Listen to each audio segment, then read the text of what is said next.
Pode assentar, irmãos. Queridos, abramos a palavra do Senhor em Gênesis capítulo 19. O Deus de Israel, irmãos, está conosco aqui. É diante dele que nós prestamos culto e é a ele que nós oferecemos o nosso culto. E agora, diante dele, a palavra será exposta e será ouvida. Gênesis capítulo 19. Gênesis capítulo 19, versículos 30 a 38. A exposição desse texto, irmãos, nós iniciamos no culto do domingo passado, em razão da extensão que seria expor esse texto. E agora nós vamos continuar de onde nós paramos. Faremos o devido resumo ou retomada, e então seguiremos em diante. Gênesis capítulo 19, versículo 30 a 38. Diz assim, irmãos, a palavra do Senhor. Subiu Ló de Zoar e habitou no monte, ele e suas duas filhas, porque receavam permanecer em Zoar. E habitou numa caverna, e com ele as duas filhas. Então a primogênita disse à mais moça: Nosso pai está velho, e não há homem na terra que venha unir-se conosco, segundo o costume de toda a terra. Vem, façamo-lo beber vinho, deitemo-nos com ele e conservemos a descendência de nosso pai. Naquela noite, pois, deram a beber vinho a seu pai, e entrando a primogênita se deitou com ele, sem que ele o notasse, nem quando ela se deitou, nem quando se levantou. No dia seguinte, disse a primogênita a mais nova: Deitei-me ontem à noite com meu pai, demo-lhes a beber vinho também esta noite. Entra e deita-te com ele, para que preservemos a descendência de nosso pai. De novo, pois deram aquela noite a beber vinho a seu pai, e entrando a mais nova, se deitou com ele, sem que ele notasse, nem quando ela se deitou, nem quando se levantou. E assim as duas filhas de Ló conceberam do próprio pai. A primogênita deu à luz um filho e lhe chamou Moabe, é o pai dos moabitas, até o dia de hoje. A mais nova também deu à luz a um filho, e lhe chamou Ben-Ami, é o pai dos filhos de Amon, até o dia de hoje. Amém. Queridos, vamos orar mais uma vez, pedindo a bênção do Senhor. Ó Deus, estamos diante da Tua palavra, Senhor. Estamos diante de um texto, como nós começamos a ver na exposição sequenciada de Gênesis e no domingo passado, que expõe com profundidade e clareza, Senhor, o que é em nosso coração. Pedimos que o Senhor nos abençoe e continue nos conduzindo, Senhor, à compreensão correta desse texto. Nós oramos em nome de Jesus. Amém.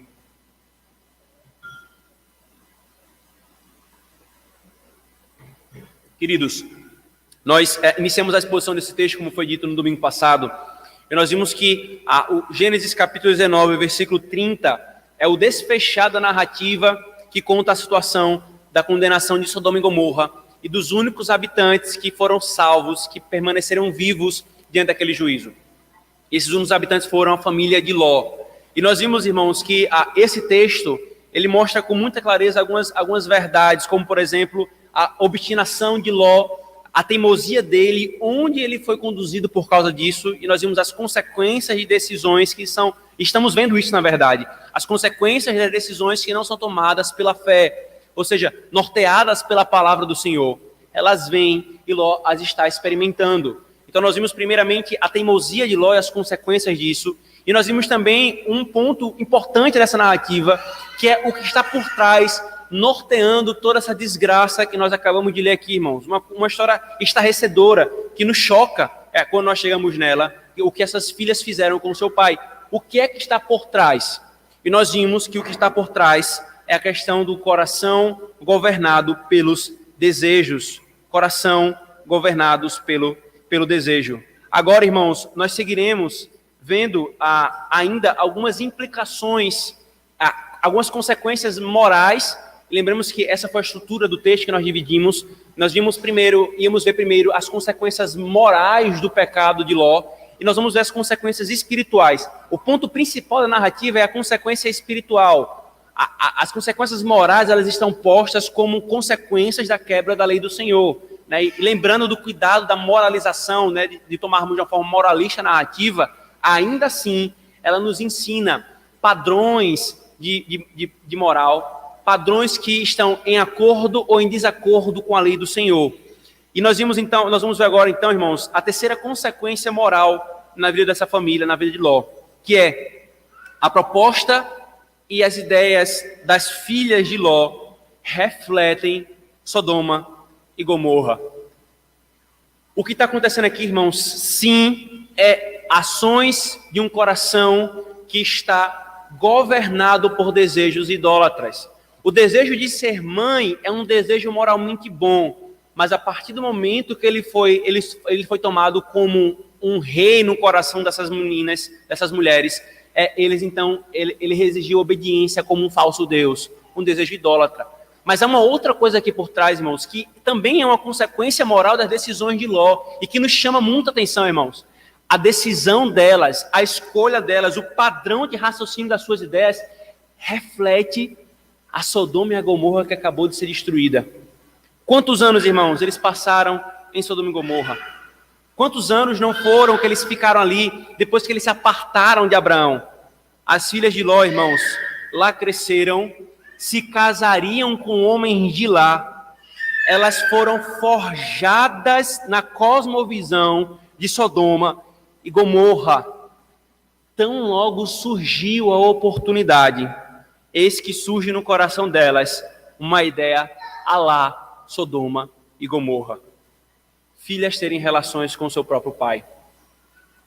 Assim que a oportunidade apareceu, surgiu aquilo que já estava no coração, irmãos. As ocasiões, elas revelam o que está em nosso coração, irmãos. As ocasiões, elas não determinam o que nós somos, como muitas filosofias humanistas querem pôr. O homem é um produto do meio, não. Sim, há uma relação de influência, de afetação, mas nós não somos determinados. Aqui o ponto é, elas cresceram em Sodoma e Gomorra, o seu coração e a sua cosmovisão foi forjada por Sodoma e Gomorra, e na ocasião que tiveram, uma ideia lá, Sodoma e Gomorra apareceu. Novamente, irmãos, nós temos aqui algumas aplicações para nós, os pais. Pais, prestemos atenção, e jovens que um dia serão pais, se Deus quiser. Cuidado com o contexto onde você cria o seu filho. Cuidado onde você cria o seu filho. Nós, irmãos, como eu falei, não somos produtos do meio, nem somos determinados por ele, como algumas filosofias humanistas ensinam. Porém, irmãos, sendo seres sociais e relacionais, dando e recebendo influência daqueles que estão ao nosso redor, o contexto e a cosmovisão de onde nós estamos imersos pode nos influenciar se nós estivermos baixadas as guardas.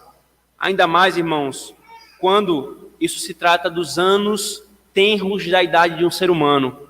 Quando uma linguagem que é utilizada na educação clássica, a criança é uma esponja.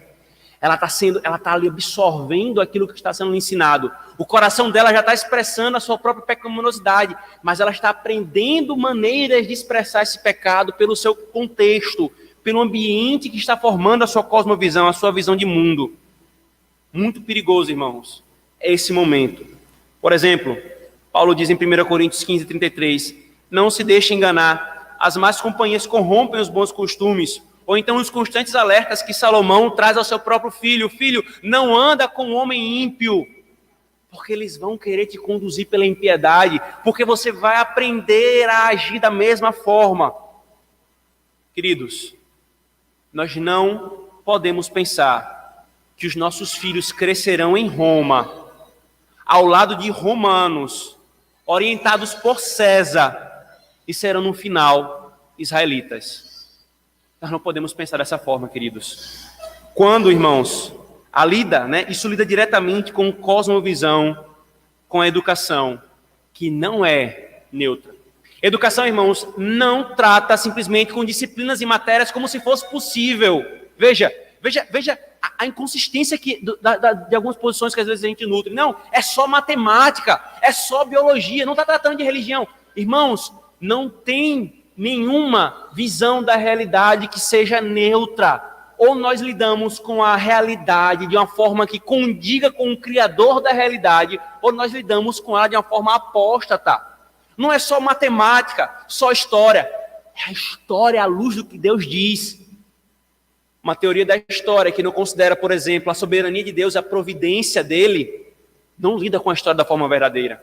Uma biologia que considera que o homem veio de um animal e que o homem não é construído, não foi criado à imagem e semelhança de Deus, não é verdadeira biologia. Uma matemática que procura se sustentar no caos e não no Deus de ordem, não é uma matemática verdadeira. Seu filho pode até aprender algumas coisas importantes, mas ele não vai ter o mais fundamental, que é enxergar o mundo pelas lentes de Deus. Educação não é neutra, irmãos. Política, não há nada neutro. Os nossos dias estão mostrando claramente aí. Não há neutralidade, irmãos. Cristo diz: quem comigo não ajunta, espalha. Ou se está morto, ou se está vivo. Não há, queridos, neutralidade. Educação, irmãos, e cosmovisão envolvidas, né? A educação e a cosmovisão envolvida nela são tão preciosas, irmãos, que isso deve ser sempre considerado em nosso papel de pais, de proteger os nossos filhos, naquilo que nós podemos fazer como instrumentos de Deus na vida deles, irmãos. Porque as consequências vêm a longo prazo.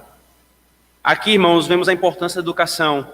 Tema que, se Deus quiser, nós aprofundaremos ainda esse ano ou em ocasiões posteriores. Aqui está a importância da igreja local que nós escolhemos para congregar como família e que os nossos filhos cresçam.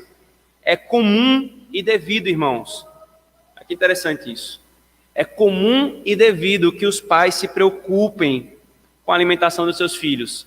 Nós temos essa preocupação. Um pai de juízo, como a gente chama, ele vai se preocupar com a alimentação do seu filho. Aí nós nos preocupamos se tem açúcar, se tem alguma substância cancerígena, se contém glúten, se é alérgico, se contém aquela substância que é alérgica. É todo um cuidado.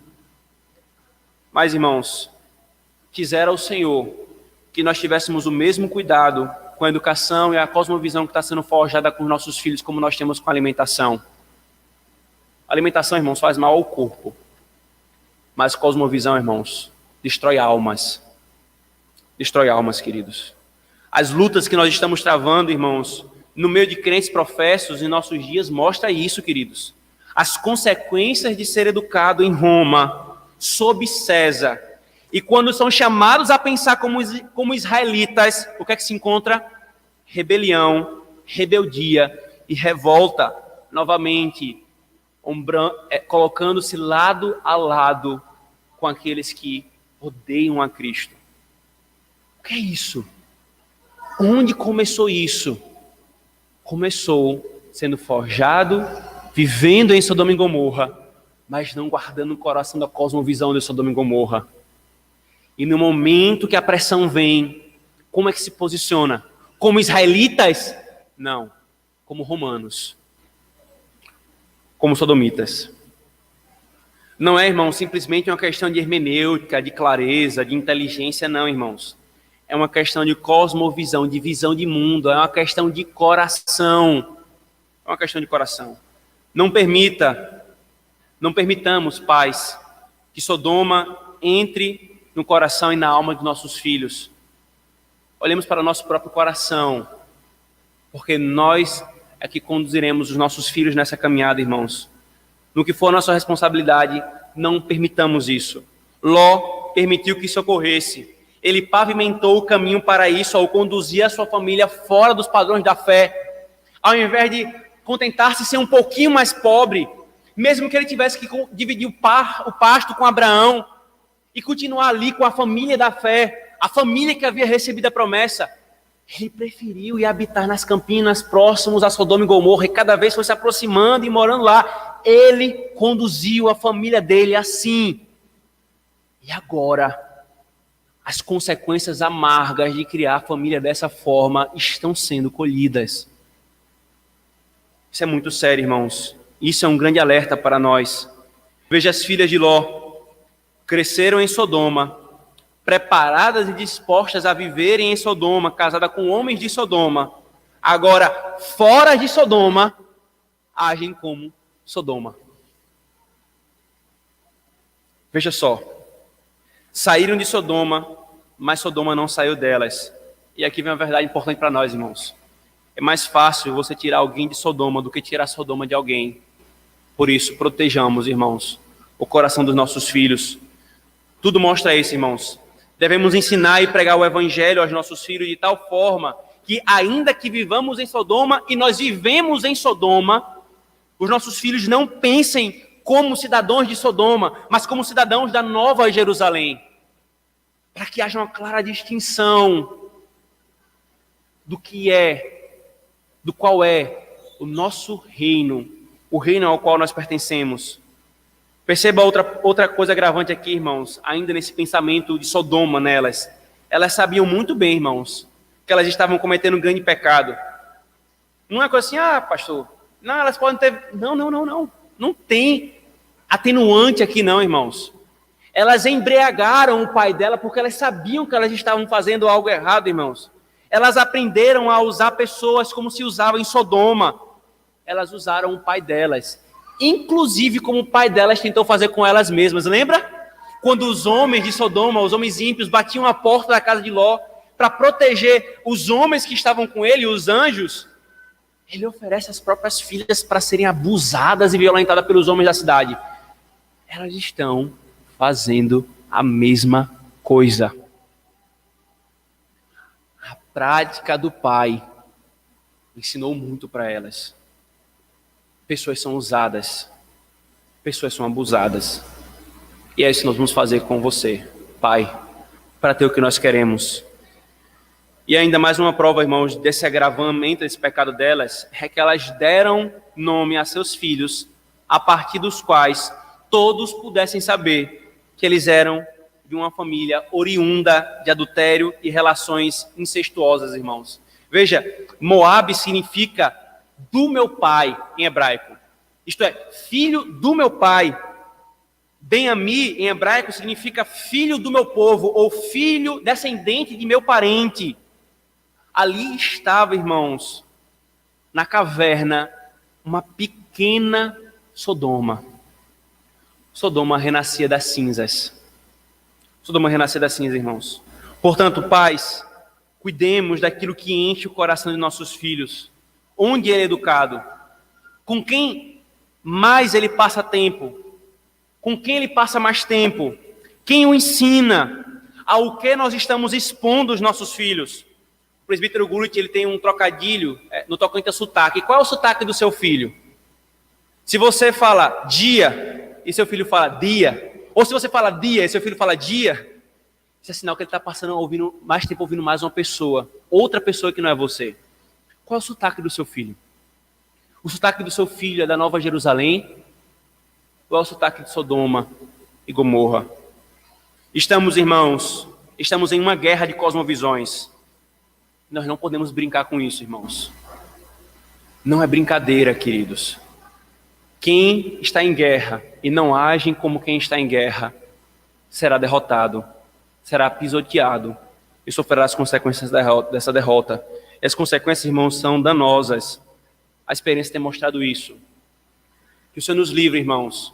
Que o Senhor nos dê a graça de ver os filhos que hoje estão cultuando ao nosso Deus.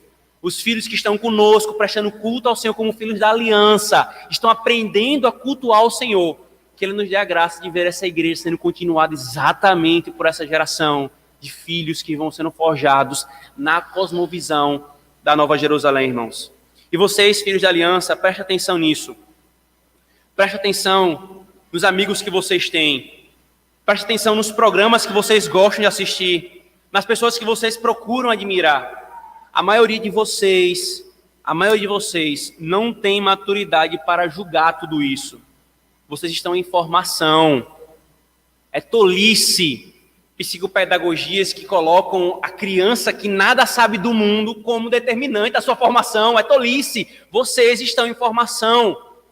Leia Provérbios que você vai ver quanta ênfase a Escritura coloca que a criança é um ser que está em formação e que os pais são instrumentos dessa formação. Você precisa se deixar conduzir pelos seus pais quando eles conduzem na palavra. Vocês estão sendo formados, então primeiro aceitem a condução de seus pais e segundo, à medida que vão amadurecendo e quando vocês se converterem, se não já não são convertidos, fechem o seu coração para influenciadores ímpios. Não admirem aquele que Deus não admira. Não aplauda aquilo que Deus não aplauda. Não imite aquilo que o Senhor reprova. Mas tenha um único padrão: o Cristo que está sendo pregado a você. Agora percebam outra questão aqui, irmãos, uma quarta questão, uma quarta consequência. Lembra do que foi exposto em Gênesis 8? Os irmãos lembram? Quando nós caminhamos em Gênesis 8, pós-dilúvio, e aí antes de começar o dilúvio, o Senhor diz o seguinte: por que ele vai destruir a humanidade e salvar apenas uma família? Porque a humanidade é má, é pecadora, o seu coração é inteiramente inclinado para o mal, desde a sua tenra idade, fala em Gênesis capítulo 6. Aí quando chega em Gênesis capítulo 8, versículo 21, depois que todo o dilúvio foi derramado, o que é que se acontece? Qual é o relato que é dado? O relato é exatamente esse: o homem é mau de todo o seu coração. Eu não mais o destruirei como eu fiz dessa vez. Não vai ser mais com água. O que chamou a atenção da gente, irmãos, naquele momento, na exposição de Gênesis, é como que a justificativa que Deus usa para o dilúvio e a justificativa que ele usa para não usar mais o dilúvio é a mesma. O coração do homem é inclinado totalmente para o mal desde a sua mocidade. O que é que o Senhor nos ensinou ali, irmãos? O Senhor nos ensinou ali, queridos, que juízo não expia pecados. Que condenação não redime o homem. É necessário que alguém faça uma ação positiva de redenção. Juízo não redime. Eis que o mundo foi destruído por água. E quando as águas baixam, qual é a constatação de Deus? O homem continua sendo mau. E aqui, irmãos, a narrativa de Ló e suas filhas mostra exatamente isso. Eles testemunharam a destruição de Sodoma e Gomorra. Eles viram um juízo estarrecedor. Isso impediu que o coração deles fosse refreado para o pecado?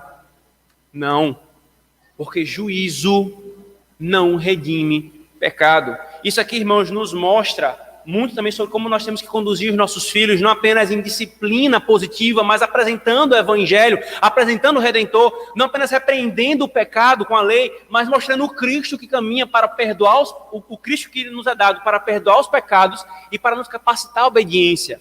Mas também, irmãos, nos mostra uma coisa: há muito abuso da graça aqui, irmãos, em Ló, em suas filhas. Eles viram o juízo. Eles foram salvos do juízo por graça, mas abusaram dela, transformando a graça em libertinagem, como Judas fala, irmãos. As filhas de Ló, queridos, junto com Ló, são os únicos sobreviventes daquele juízo. Eles foram testemunhas oculares da ira de Deus sobre aquelas cidades. E ainda assim, mesmo vivendo esse livramento, abandonaram da sua memória aquele juízo. Não tiveram o seu coração lembrados daquilo e se lançaram a mais pecados, eu diria, aos mesmos pecados de Sodoma e Gomorra. Como disse, irmãos, Matthew Henry, a visão dos julgamentos mais tremendos de Deus sobre os pecadores não irá por si mesma, sem a graça de Deus, impedir que os corações maus cometam mais ações. Poderíamos imaginar como um fogo do desejo pôde se inflamar sobre aquelas que tinham sido tão recentemente testemunhas oculares das chamas de Sodoma, mas ainda assim não foi suficiente para refrear o pecado delas.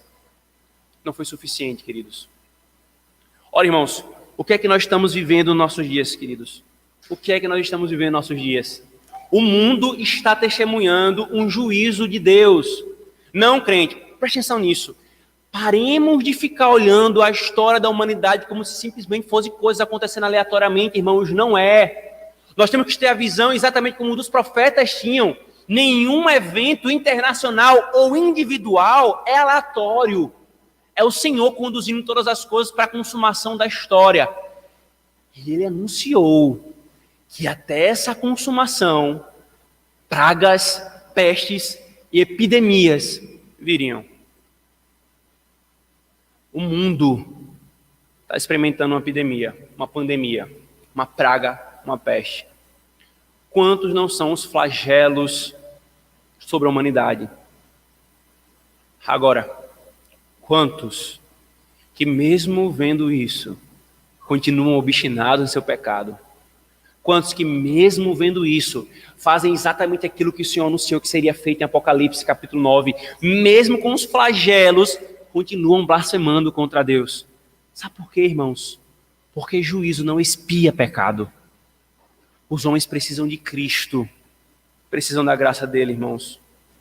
Mais do que terrores do inferno anunciados, irmãos, mais do que experimentar o estado de pecado e miséria, os homens necessitam da graça de Deus em Cristo para que não se lancem no pecado, irmãos.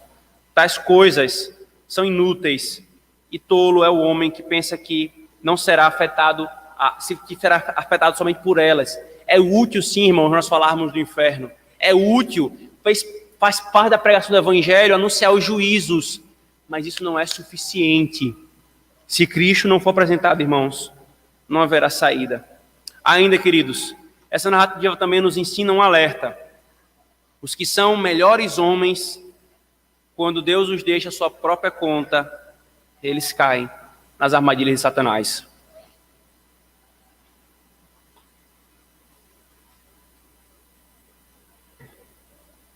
Ló, irmãos, nos é apresentado como um homem que guardou-se de Sodoma e Gomorra. Ele se incomodava, Pedro fala isso na sua epístola, 1ª ou 2ª Pedro, se eu não me engano. Ele se incomodava com aquela situação. Mas o melhor, quando deixado a si mesmo, caiu.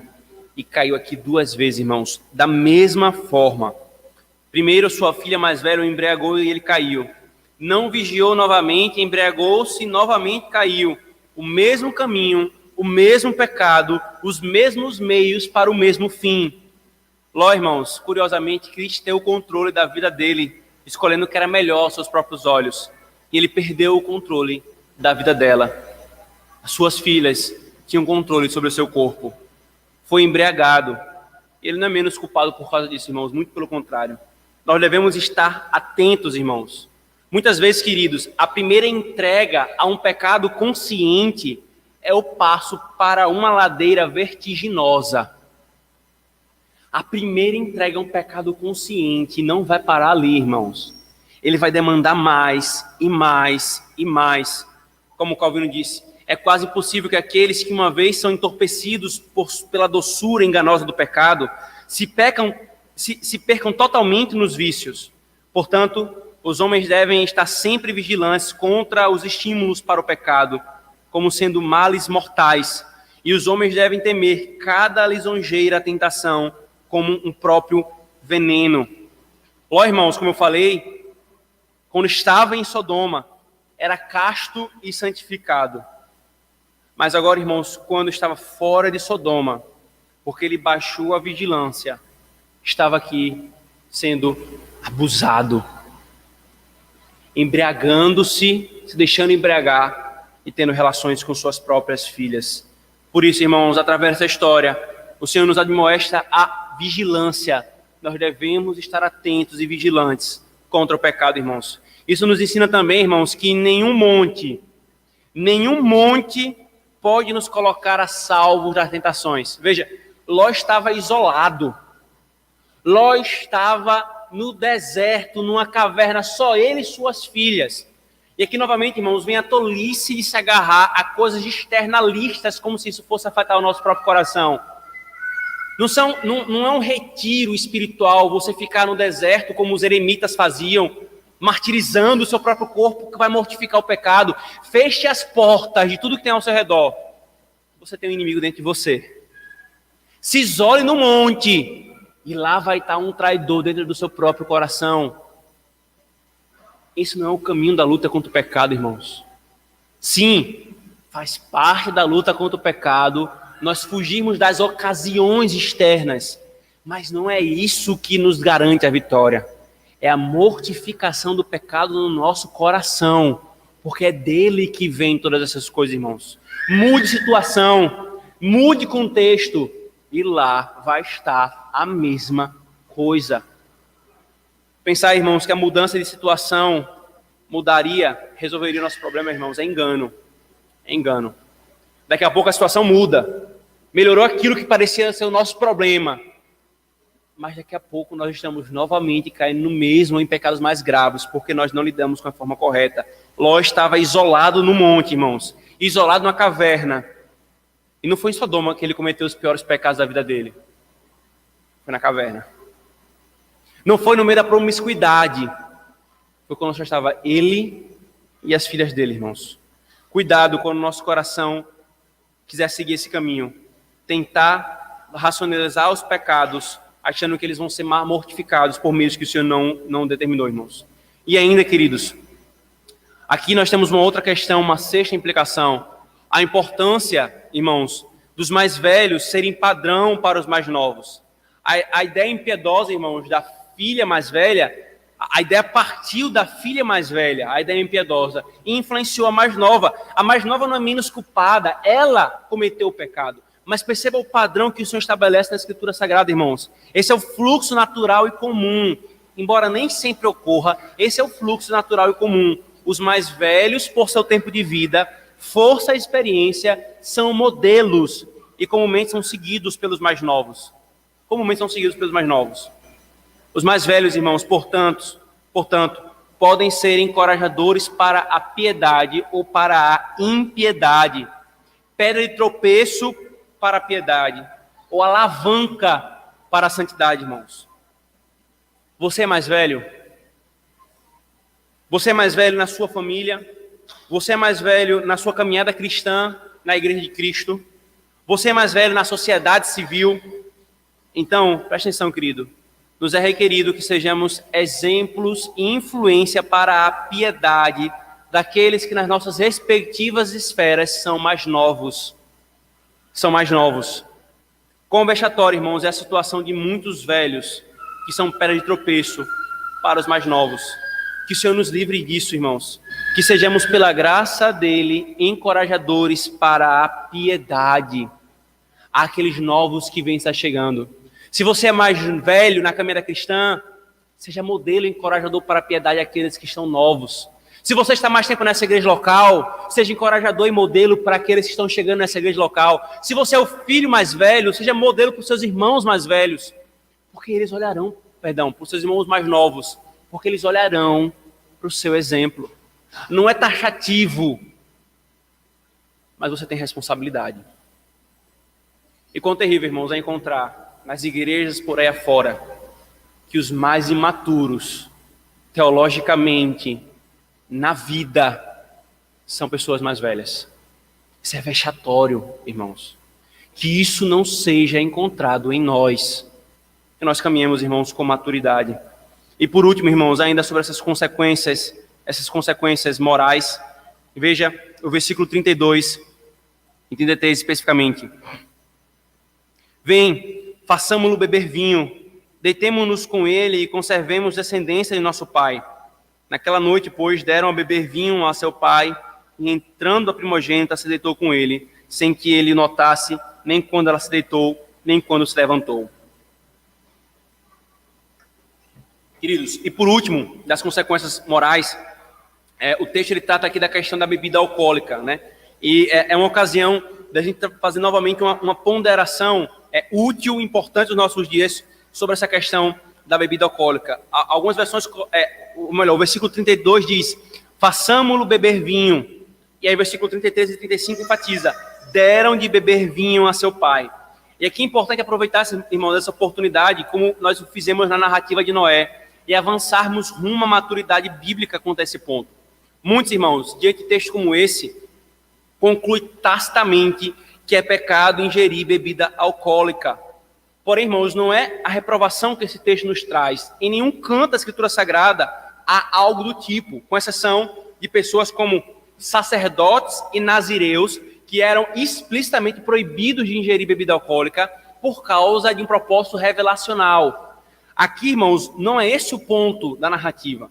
Tudo na criação, queridos, foi entregue ao homem para ser usado. Mas como tudo, pode ser usado de uma forma santa ou de uma forma pecaminosa. Pode ser usado de uma forma que adore a Deus ou de uma forma idólatra. E aqui, irmãos, acontece a mesma coisa. Por isso, os reformados nunca caminharam na trilha do álcool zero, da lei seca. Pois a Escritura não ordena, ou melhor, uma lei seca, certo? Um tipo de lei seca. Pois a Escritura não ordena isso. E proibir, irmãos, isso como se fosse pecado, como se a Escritura fizesse isso, é caminhar em legalismo. É acrescentar leis ao que o Senhor não ordenou. Muito pelo contrário, irmãos. A Escritura amplamente proíbe o uso imoderado, que é chamado de embriaguez. Para nós pouparmos tempo, isso é falado em Gálatas capítulo 5, versículo 21, Efésios capítulo 5, versículo 18, 1 Tessalonicenses 5, 7, explicitamente o pecado proibido e reprovado é a embriaguez. Esse princípio hermenêutico, irmãos, é visto em todas as outras coisas no uso da criação. Pois há outros paralelos que a Escritura faz aqui, irmãos. Por exemplo, a Bíblia proíbe a glutonaria, não comer. Percebe? A Bíblia proíbe a fornicação e o adultério, que são maus usos das relações sexuais, mas não proíbe a relação sexual em si, a qual no casamento é santa, é um dever e um meio de Deus ser glorificado. A Bíblia proíbe ociosidade e preguiça, mas não o descanso do corpo ou separação de um dia de descanso. Percebe? Esse é o princípio geral da Escritura Sagrada na lida com a criação. E a mesma coisa é com a bebida alcoólica. Ela não proíbe o ingerir algo para deguste, para usufruto da criação, mas ela proíbe tacitamente a embriaguez. É claro, irmãos, que há liberdade cristã. Há quem queira, por opção, não consumir, quer por fraqueza, isso é sabedoria, quer por histórico familiar, isso também é sabedoria. Esses devem ser respeitados e até encorajados, ao passo que estes não podem condenar como se fosse uma lei bíblica e devem respeitar aqueles que fazem o uso correto. E ao mesmo tempo, irmãos, os que sabem que o uso moderado não é pecado, devem proceder com sabedoria na maneira de usar. Não deve querer ser uma pedra de tropeço para irmãos que consideram que aquilo é pecado. Não deve ficar, por exemplo, como uma das tolices que nós temos nos nossos dias, postando na rede social que está ingerindo uma cerveja. Isso é perigo, irmão. Você pode colocar o seu irmão numa situação de pedra de tropeço. Por isso, cuidado. Ao mesmo tempo, crente, você que entende que não é pecado ingerir bebida alcoólica, preste atenção nisso. O descuido e a embriaguez é muito perigosa. Se você vai fazer o uso santificado dessas coisas, faça com domínio próprio. Veja, Ló, um homem que foi chamado de justo no Novo Testamento, descuidou-se nesse ponto. E veja a consequência terrível que ocorreu na sua vida. Seja sábio e realmente use da forma como Deus quer. O pecado de Ló foi fazer uso imoderado, o que lhe trouxe embriaguez e a vergonha. Quando os homens, irmãos, fazem mau uso da criação, as leis da mesma requererão, e Deus traz juízo por meio delas. Embriaguez, obesidade, diabetes, doenças sexuais, desemprego. Use indevidamente descanso e você vai ficar desempregado. Use indevidamente a bebida alcoólica e você ficará embriagado. Coma de uma forma indevida e você terá doenças no corpo. Tenha relações sexuais indevidas e você terá machucado na sua alma ou doenças sexuais. A lei da natureza ela vai requerer isso, irmãos. Por último, vem a questão do incesto, queridos, aqui como padrão moral da sexualidade e o padrão moral da sexualidade que o Senhor coloca, irmãos. Muitos aqui, irmãos, facilmente se escandalizam com essa situação das filhas de Ló. Como é que as filhas fazem isso com um pai, um senhor? Como? E o escândalo está posto. Mas aqui, irmãos, o que está acontecendo é a quebra do 7º mandamento. É um tipo de quebra desse mandamento. O incesto, uma coisa que é odiosa, que é perversa naturalmente para muitas pessoas, é um tipo da quebra do 7º mandamento. As pessoas que ficam estarrecidas com o que foi feito aqui, deveriam ficar estarrecidas com qualquer tipo de quebra do 7º mandamento, irmãos, porque o princípio é o mesmo. Porém, comumente, muitos veem isso aqui como uma coisa terrível. Mas não vê uma coisa terrível, relação entre pessoas do mesmo sexo.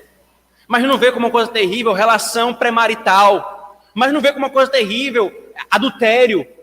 Isso é uma inconsistência terrível. Se você se escandaliza com isso, você tem que se escandalizar com essas outras coisas, porque o padrão é uma coisa só, irmãos.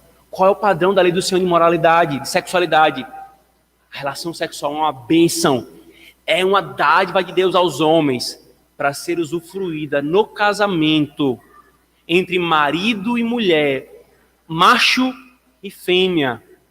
Qualquer distorção disso não pode ser aprovada. Não simplesmente aquelas que parecem gritantemente horrorosas, escandalosas. Não, é a mesma coisa. O padrão da mesma, a quebra da mesma lei, a quebra da mesma lei.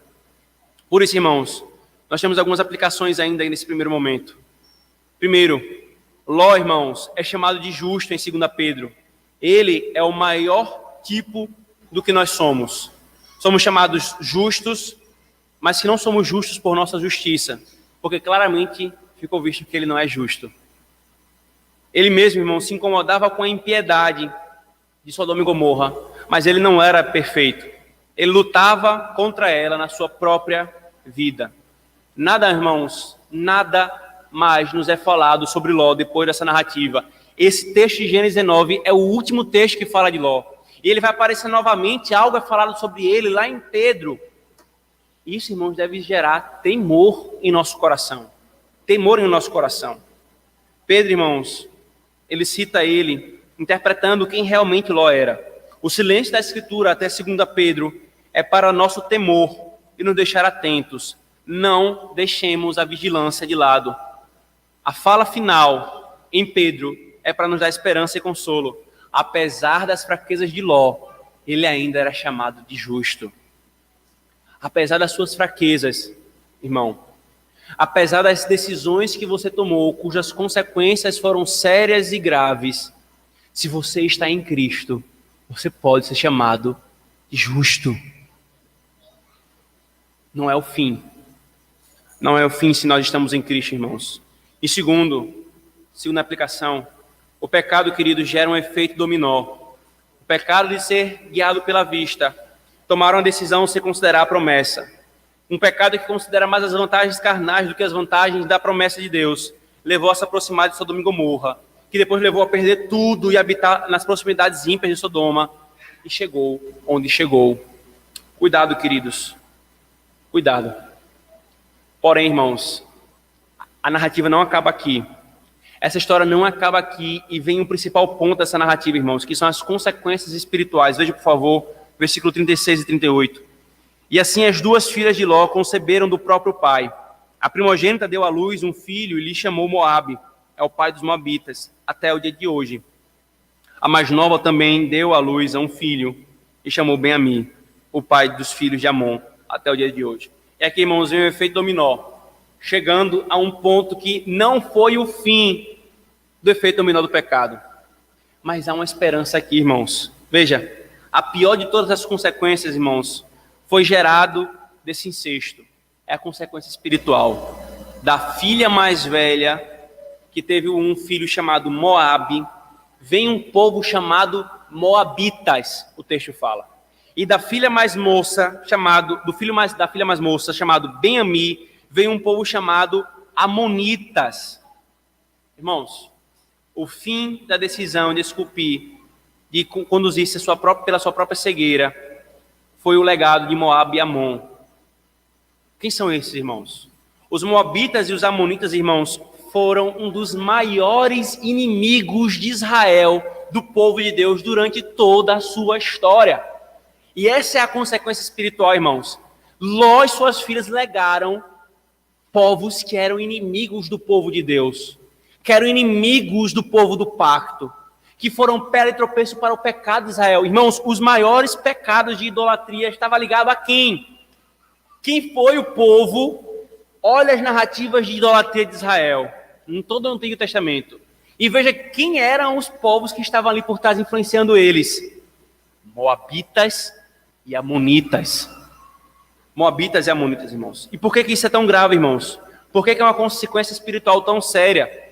Na história da redenção, irmãos, como eu falei, os Moabitas e os Amonitas vieram a ser os inimigos de Israel, da semente santa. Josué 24, 9, Juízes 3, 28, 2 Crônicas 21 e eu acabei de citar 3 textos que colocam 3 momentos da história de Israel diferentes. A entrada do povo na Terra Prometida, o período de juízes e o período da monarquia. Em todos esses períodos, esse povo era inimigo de Israel. Quando o povo de Israel foi levado para o exílio babilônico, quem é que estava lá junto com a Babilônia? Quem é que estava lá matando os israelitas? Quem é que estava lá torcendo? Vai, destrói esse templo até a sua base. Quem? Os moabitas e os amonitas, irmãos. Eles foram instrumentos no exílio de Judá. Os filhos de Ló, irmãos, e com suas filhas, se tornaram inimigos de Israel durante toda a história desse povo. Inimigos de Deus. Você não sabe o quão longe pode chegar o seu pecado. Por isso, irmãos, nós não devemos brincar com isso. Porém, como eu falei, irmãos, é nessa consequência que nós vemos com muita clareza aquilo que foi falado ali no final da última aplicação. O pecado é um efeito dominó, mas ele não triunfa diante do Senhor, irmãos. Porque é exatamente dessa situação que o Senhor nos mostrou uma das histórias mais graciosas no Antigo Testamento, irmãos. É de uma moabita que creu no Deus de Israel, que veio Davi, que veio Cristo. Há uma moabita, irmãos, na descendência do nosso Senhor. O nome dela é Ruth. Ruth, capítulo 1, versículo 4, nos diz, a moabita Ruth. De que povo ela era, irmãos? De Moabe. Ela era filha das filhas de Ló. Ela era uma inimiga de Israel por nascença. Mas graciosamente ela foi alcançada pelo Deus de Israel. Ela creu no Deus de Israel. E ela foi colocada na descendência do Messias. O nosso Redentor veio de uma moabita. Ela foi alcançada. Ela entrou na genealogia de Cristo. Sabe para quê, irmãos? Para mostrar que Cristo veio por canais corruptos e indignos, sem se contaminar com eles, para salvar e redimir exatamente tais canais. Cristo veio, irmãos, e na genealogia dele, as mulheres que são deliberadamente mencionadas na genealogia de Mateus, é para mostrar o seguinte: vejam quem eram elas. Uma moabita, fruto de um incesto, inimiga de Israel, uma adúltera com o rei Davi, uma prostituta, Raabe, mas todas foram alcançadas pela graça de Cristo para mostrar que o pecado não triunfa onde a graça de Cristo alcança. Que Cristo glorioso, irmãos, do pecado que se levantou contra Deus, seu poder e sua sabedoria fez com que no final ele fosse glorificado. A cor triste do pecado tornou-se a tinta de uma tela belíssima, que é a vinda do nosso Senhor e Salvador, irmãos. Mas também, irmãos, nos profetas é prometido aos moabitas ameaças. Isaías 15, Isaías 16, Isaías 13, Jeremias 48, Ezequiel 25, Amós 2, Sofonias 2, todos eles são alertas aos moabitas: vocês serão destruídos. Mas também Jeremias 48 diz: se você se voltar para o Deus de Israel, você será salvo. Irmãos, a graça triunfa sobre o seu pecado. Qual foi a péssima decisão que você tomou guiado pela vista? Qual foi a condução da sua vida que você fez guiado pela carne? Qual foi a consequência que você colheu dela? Esse que o Senhor nos alerta, irmãos, a não seguirmos essa trilha, mas esse também que o Senhor nos mostra a sua graça. Se você tem conduzido a sua vida de uma forma pecaminosa, conduzido a não pela fé, mas pela carne, pela vista, Ele te chama à esperança, ao perdão e à redenção. A esperança, irmãos. Essa trágica história, queridos, essa trágica história de Ló e suas filhas, nos mostra com muita profundidade quem nós somos, irmãos. Nos mostra com muita clareza o quão terrível o pecado é. Mas também, irmãos, quando colocamos ela no macro da Escritura Sagrada, nos mostra o quão poderoso, gracioso e misericordioso é o nosso Deus, mesmo por meio de uma coisa tão odiosa. A sua glória triunfou, a sua graça triunfou. A pergunta é: quem você é? Todos nós, queridos, deixe-me deixar claro para vocês, todos nós somos como moabitas, nascemos como moabitas, indignos, bastardos, mergulhados no pecado desde o nascimento. A nossa história é pecado. Eu e você somos moabitas e amonitas. A pergunta é: quem você é hoje?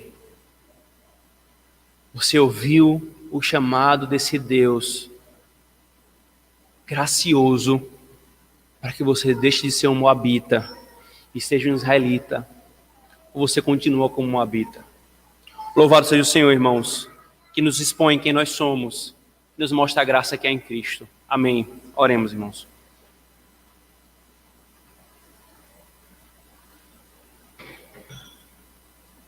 Senhor Deus, obrigado, Senhor, por essa narrativa que nos choca, Senhor, os olhos quando nós lidamos com ela. Como, Senhor? Como essas mulheres fizeram isso? Como essas filhas fizeram isso com os seus pais? Mas antes, Senhor, que nós comecemos a julgá-la, nós somos lembrados que nós somos exatamente como elas, Senhor. Governados pelos nossos desejos idólatras, dispostos a fazer o que for necessário para termos aquilo que nós desejamos de uma forma idólatra e indevida, Senhor. Livra-nos, Pai, livra-nos dessa trilha. Que todas essas consequências morais que foram vistas aqui nessa narrativa, Senhor, sejam um alerta para nós, que nós não caminhemos nos mesmos passos. Ó Senhor, e quão terrível é essa consequência espiritual. Duas nações, séculos a fios, separadas da promessa, como inimigas do povo de Deus. Ó Senhor, livra-nos das consequências. E obrigado porque por meio dessa narrativa nós também aprendemos a Tua graça poderosa, Senhor, atuando apesar de nós, para a glória do Teu nome, Senhor.